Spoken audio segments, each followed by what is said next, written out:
Now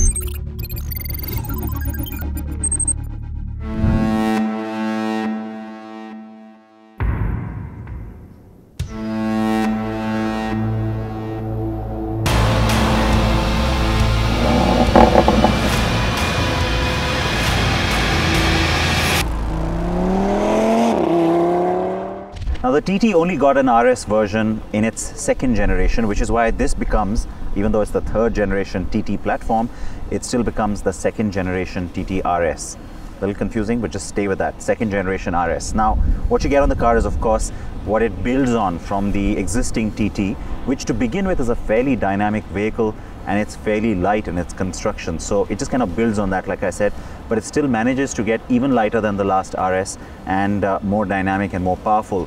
480 Newton meters of torque. That's very significant, but what's more significant is that it kicks in as low as 1700 RPM, which is very interesting, you think, but it also carries on to 5850 RPM. So it's a nice wide plateau, and you get a sense of that when you're driving the car straight away.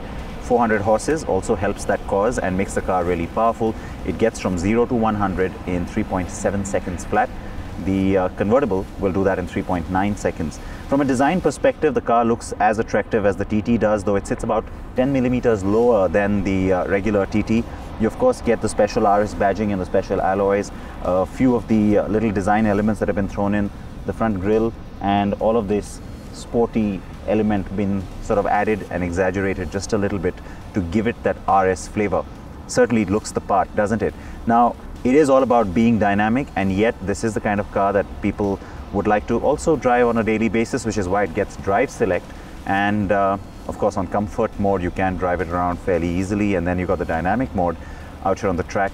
We have of course been experiencing that. One last element that is definitely worth mentioning is the fact that Audi for the first time has switched to OLED or organic LED lights, and that's here in the tail lamp.